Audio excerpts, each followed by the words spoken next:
tendency to do that.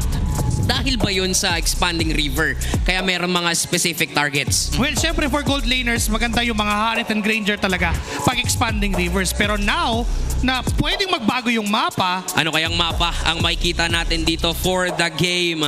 Walls. Number 2. Ano Flying Clouds, Broken Walls, Grass. Ayan. Dangerous Grass. Delix na Omads na, men.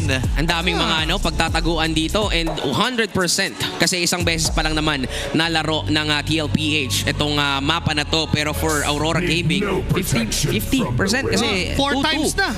4 times na nilang laro, pero 2-2 ang kanilang standings para dito sa game na to. At nandoon Kuya Burrito yung 1-1. Talagang ibaban pa rin ng team na nasa red side. Hindi talaga pwedeng makalusot yung 1-1 na yan. And Lancelot, wow. Talagang binigyan na ng respeto. Hinahayaan natin nila na kumuha na si Coach RC ng YSS. Pero sabi nila hindi. Zushin para dito sa Savage, sa mage natin na nakakuha rin ng Savage. and ang naging difference is nakaban yung Harith ngayon for Doming Kite. Yun yung tinanggal ng TLPH. Maybe that's why they wanted that first pick para sila yung magdidictate and matatanggal nila yung Harith at hindi sila ma-preoccupied to ban out a chip, a 1-1 and a Lancelot. Open ang Kimi, by the way, for Yue. Pwede niya na kunin yun at this point or even on that red tree. Pero lapo-lapo ni Edward is on high contest. Wow! Wow!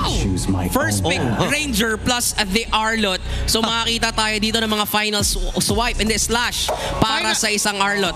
Final slash mula sa Arlot.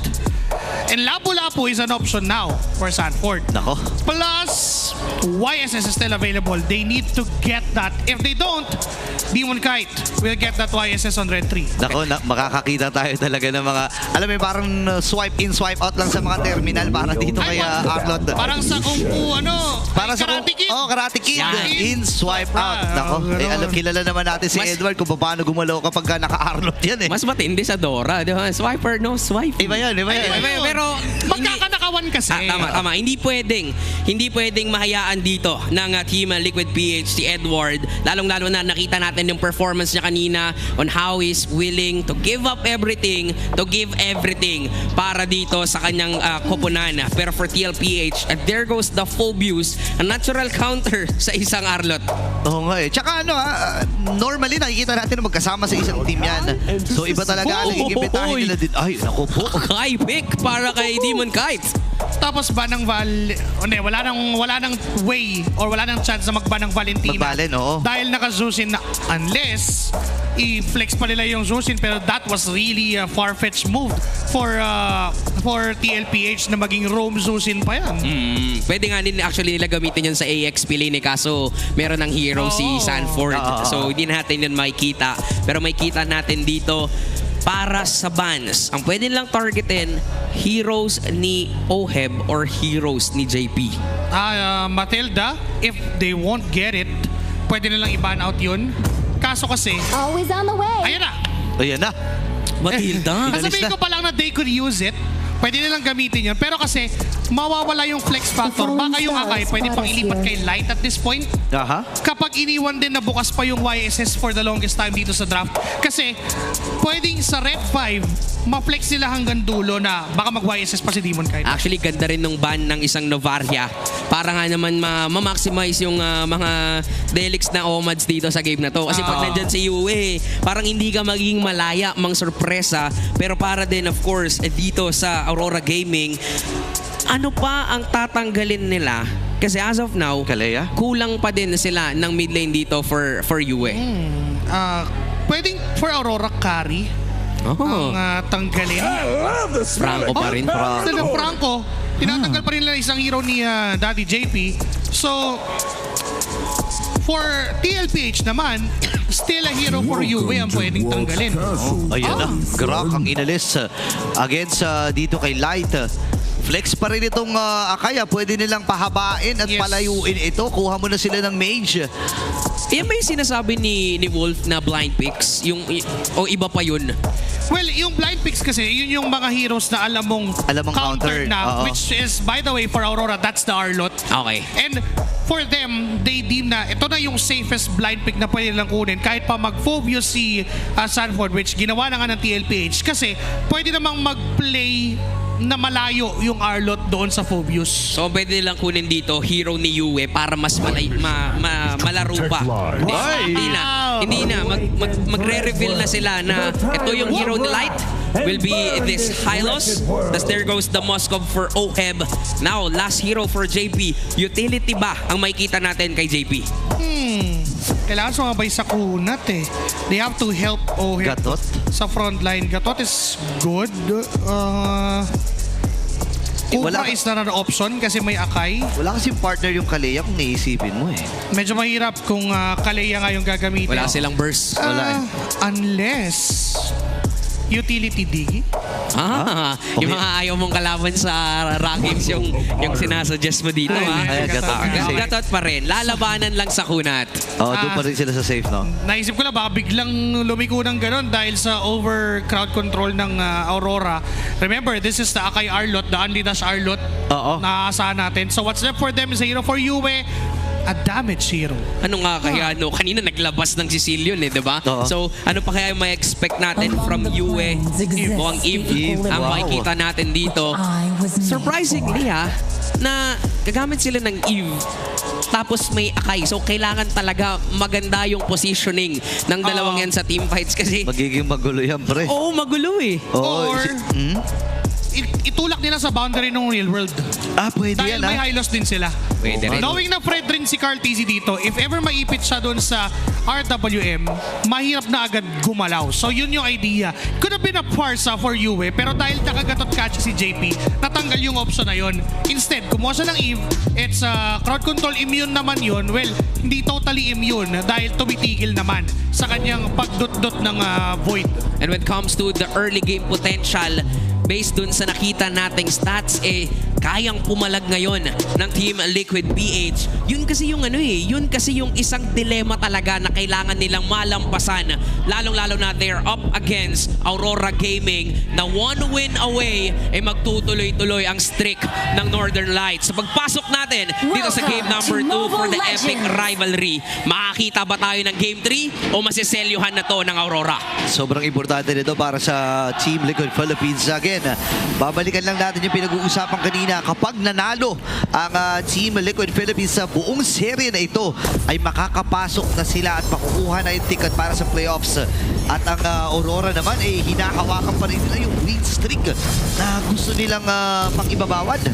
Medyo mahirap pa yung kakaharapin ni JP dito ng early game. Dahil sa gagawin ni Light. Ouch. Pwede niyang ihatid pa uwi yan.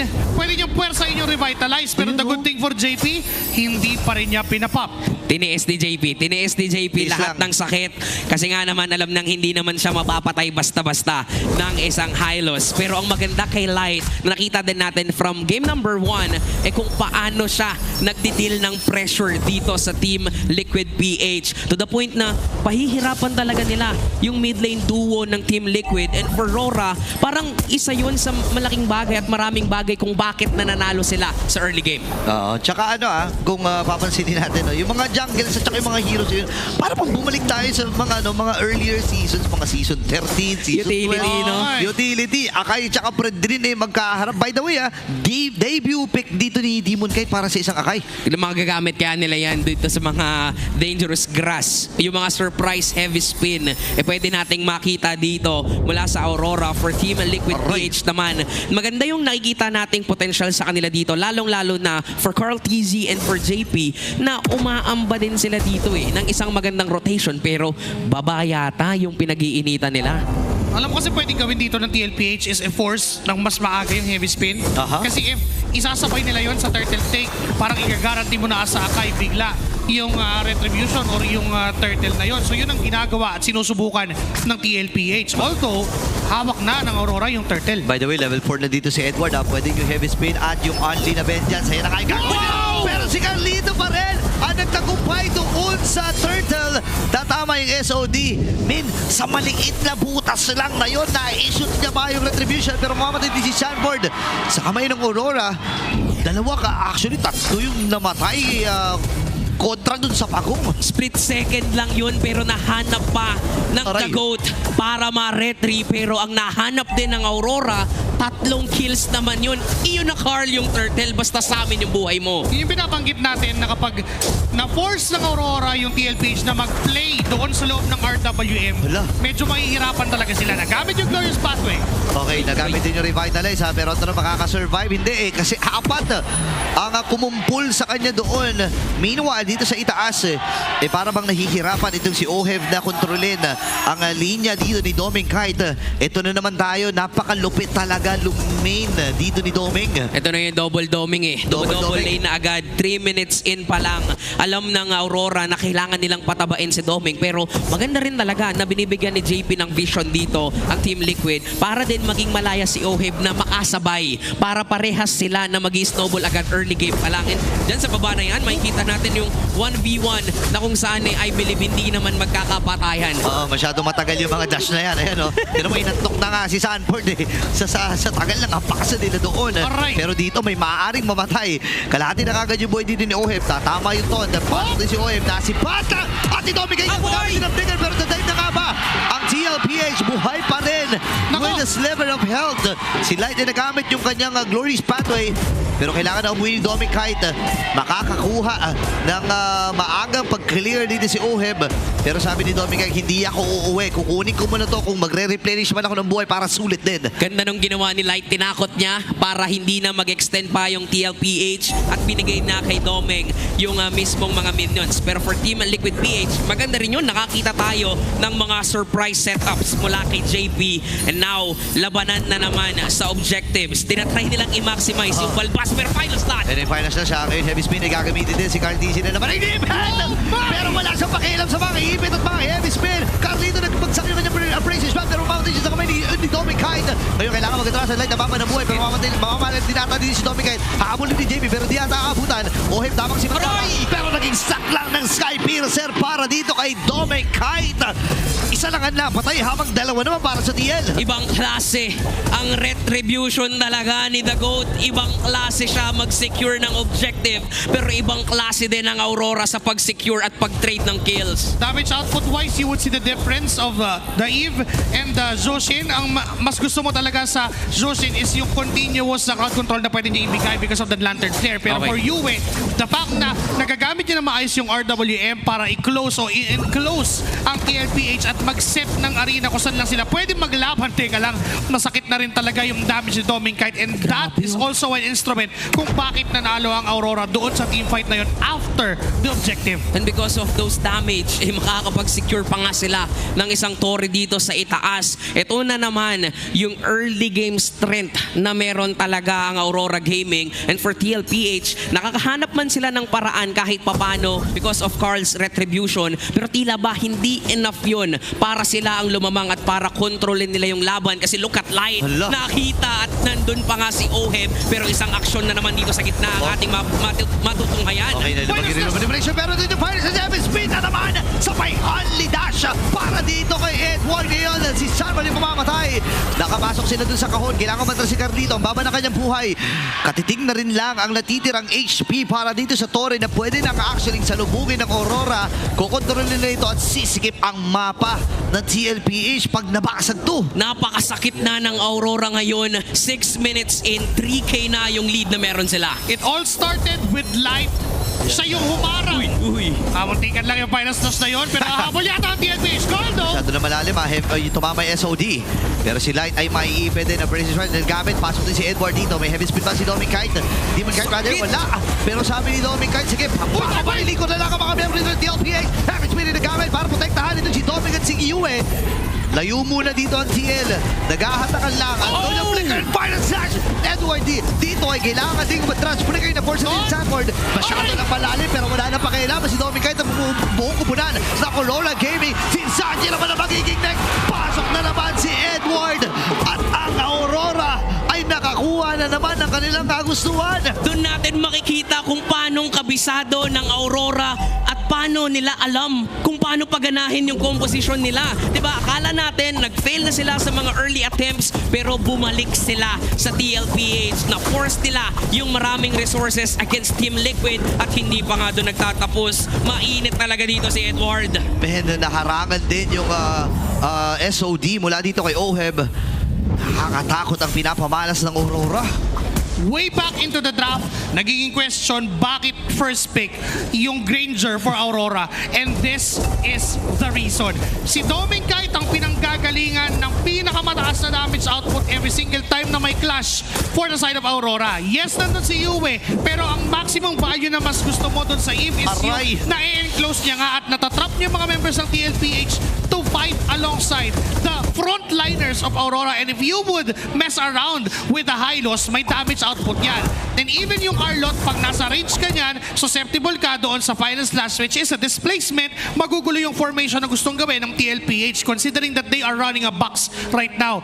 Kailangan nilang protektahan si Oheb kasi if ever man na mapasok at mauna si Oheb, ang laki ng nawawala sa damage department ng TLPH. At since pinag-uusapan na nga natin yung mga support system dito ng dalawang teams for Aurora Gaming, look at USKDA pati na rin yung kay Edward. 100% present sila sa mga team fight. Nandyan yung bonding eh. Kitang-kita natin na sama-sama talaga sila sa gulo, sa action. At dito nga hati pa nga yung gusto nilang gawin. May nagpe-pressure sa baba, may nagpe-pressure din kay Carl TC doon sa purple buff niya. May napaka-habdi na ng mga Rhapsody dito ni Doming. Kahit even, ito sila pinararamdaman. Pero 1v1 magaganap. Buti na lang hindi tinamaan ng kaltok para dito kay Edward. Lalayo muna si Oheb. May space na nakikreate itong si Edward doon sa itaas. Pwede nilang hawakan muna yon at huwag i-clear. Pero si Doming kahit decidido na talaga na kunin at pabagsakin yung Torres sa may bandang ibaba. Ang baba na ng, sabihin natin, ang liit na lang control na mapa dito ng TLPH. By the way, wala pang basag na Torre para sa Aurora. Nahihirapan talaga silang labanan dito ang Aurora because of the pokes, the setups. Dagdag mo pa yung range mula dito kay Doming as well as Yue. And now, magka-up na yung Lord. Kaya bang lumaban dito ng TLPH? Definitely not. Mahirap lumaban. Pero dahil si Carl TC siya, lalaban siya. Susubukan niya pero ang Aurora handa na. Naku, alam din na hinagdash na kasi si Carlito. Ayun, nagamit din yung Abbot of the Guardian resources na na-expend para dito sa TL. Alam ng Aurora na walang way ang TL na kumontes dito sa Lord. Actually, kahit kumontes nga sila at pilitin, ayun ang hinarakan pa ni Yue. Grabe. Yung maliliit na bagay na ganun nagpe-pay off talaga. Dagdag pa natin na yung respeto dito ng Aurora kay Carl TZ. Si Carl TZ kasi yan kaya inabangan muna nila na sumilip si Carl. Binurse muna nila si Carl at nakuha na nga ng Aurora Gaming yung Lord. Look at Light. Tuloy lang talaga sa pagbibigay ng vision kahit na panigurado'y full na yung nakukuha ng gold because of those visions. Everything is carefully planned for Aurora. Even before that Lord take, teka lang, ang sakit ng Void Blast na yun. Even before that Lord take, pinersa pa nilang mawala yung Holy Shields doon sa middle lane. That way, pagpasok ng Lord, hindi na nila kailangang problemahin yun. Re-recta yan at mag-infiltrate sa base ng TLPH. Not just that, nung nalaman nila na si Carl TC ay nandun sa area at humahabol, instead na mag-Lord agad, binigyan muna nila si Carl TC. At hindi na yun. Meron pang Spear of Destruction na inaabangan, hinarangan din nila yun. Grabe yung ginagawa dito ng Aurora ngayon. Magbabasag na Torre sa may bandang gitna. Ngayon, itaas naman natin magiging target nila. Oheb, target lamang itong Lord na ito. Ngayon, final slash, tinanong ng bubuo dito ni Sanford. At namatay kaagad sa kamay ng Aurora. Light na nakakuha nun. Torre again ay napabagsak nila. Torre lang sa may bandang ibaba na dito. JP ngayon nababan na kanyang buhay. Kailangan niya matras. Dash na gamit niya. Sanji ngayon, binapabaran lang si Yue. Kailangan niya beacon. Si Carl, sinaksan na. Kailangan niya walang tinabahan kundi yung mga minions lang. Heavy spin. Isasagot ni Demon Kite. At diretso na ata ang Northern Lights para linisin at selyuhan ang laban na ito. At magliliwanag pa rin ang Northern Lights. Magtutuloy-tuloy ang kanilang win streak, sweeping the Cavalry, sweeping Team Liquid PH. Ibang klase ang linis sa galaw na meron dito ang Aurora Gaming. Magtutuloy-tuloy ang win streak onto their 9th win streak this season. Normally, you would see the light at the end of the tunnel, pero for Aurora, simula pa lang ng lahat ng mga bagay, ang liwanag ay patuloy pa rin nilang nakikita. Sobrang nagda-drive nung chemistry nila. Kitang-kita natin sa galaw sa mga maliliit na bagay. Pero nakita din natin ang Team Liquid PH kung paanong tinry nila tuldukan yung win streak na yon.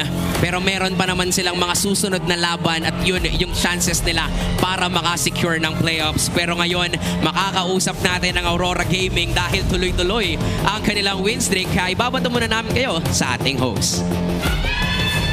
Winning their 9th straight match. Give it up for your winners, Aurora Gaming! What a series, Light. Talk to us about it. Sige, apiran mo muna lahat, men. Tatapusin mo ba? Apiran mo lahat? Mamaya, sige. I got you, man. But Light, give it up for Light, ladies and gentlemen. What a performance. Grok, Game 1 was unstoppable. Aside from the fact na playoff secured na kayo, Congratulations again. There are a lot of people that are saying na meron kang potential to be the MVP of the regular season. And you were able to do it nung season 9. But what's gonna be the difference now? Why would you deserve it kung sakaling sa'yo may bibigay?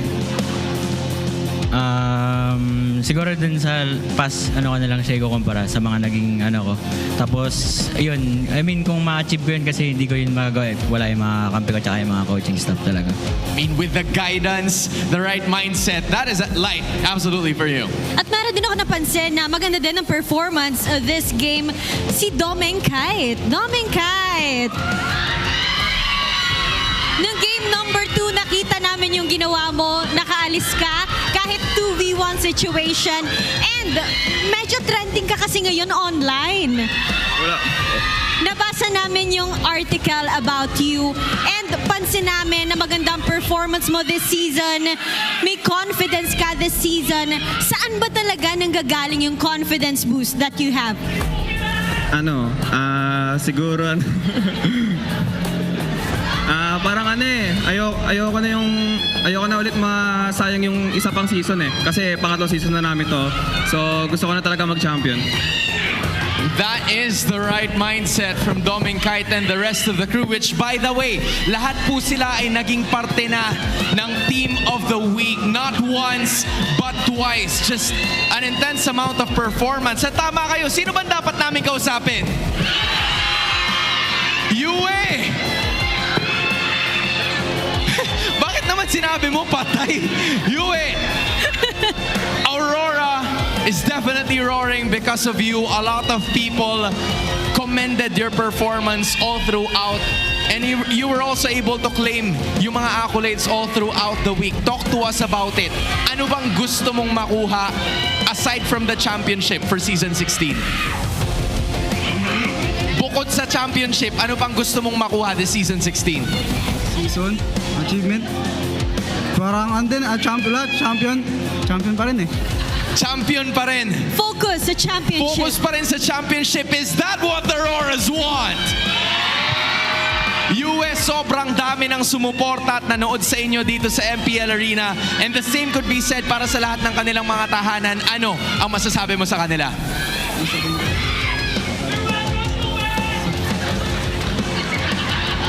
Yue, kaya mo yan. Ano ang masasabi mo sa lahat ng fans ninyo?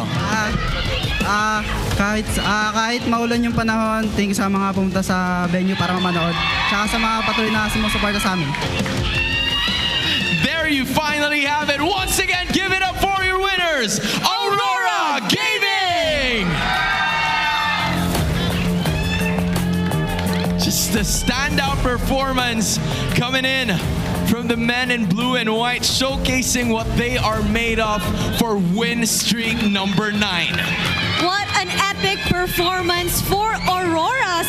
And nakita talaga natin na magandang pinakita nila with that sweep. And not just that, sila ang pinakaunang nakaselyo ng kanilang playoff spot. With that being said, this team is playoff secured and series secured as well. Tossing it back to our casters.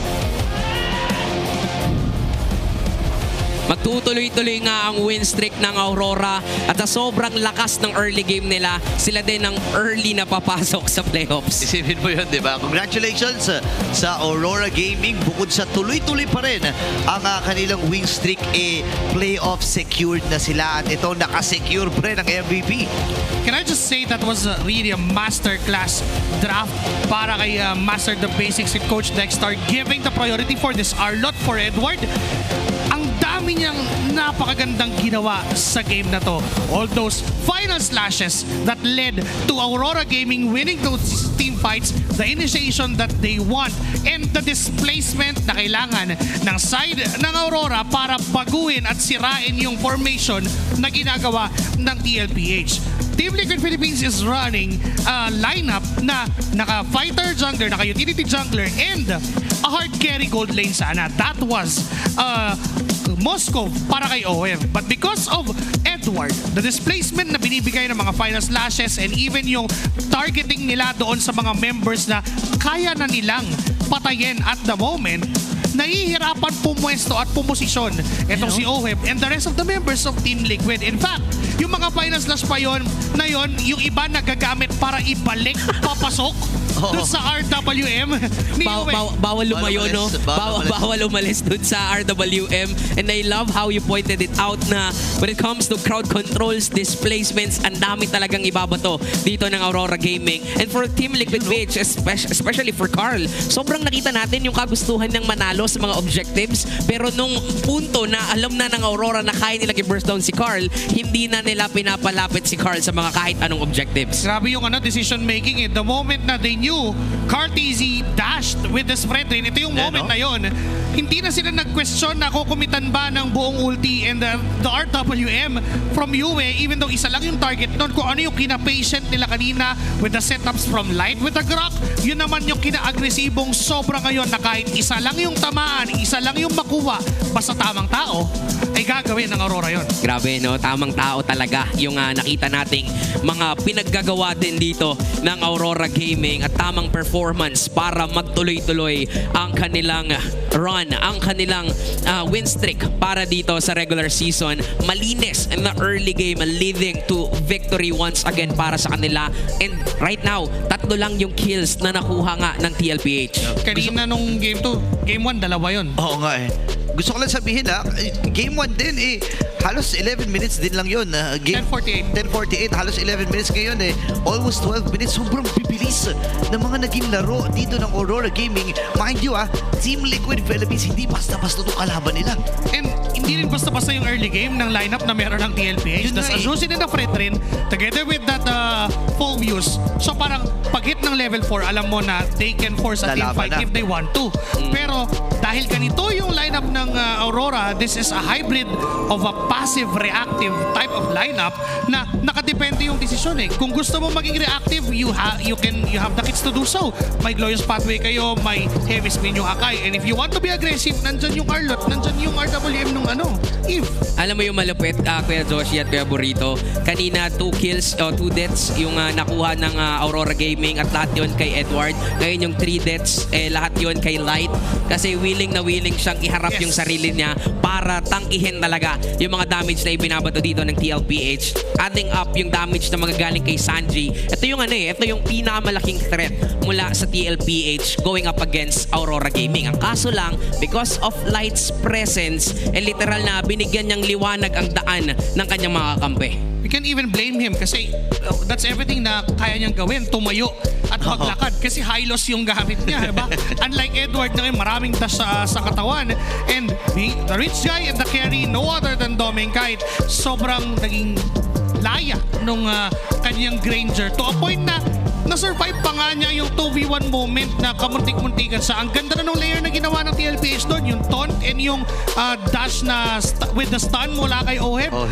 Pero nakuha pa rin niyang mabuhay dahil dun sa innate attributes, mataas yung health niya, plus kaya niyang nakipagsabayan kasi during the early at hindi siya maharas at hindi na ulit yun ng TLPH. Siya nga ang ating BPI rich guy kasi 3 minutes pa lang dumodouble lane na dito. Dumodouble doming na para maging paldoming si Doming Kite dito sa laban na to. At nakita natin on how Aurora Gaming is so flexible when it comes to their pairings. Diba? First or debut ng isang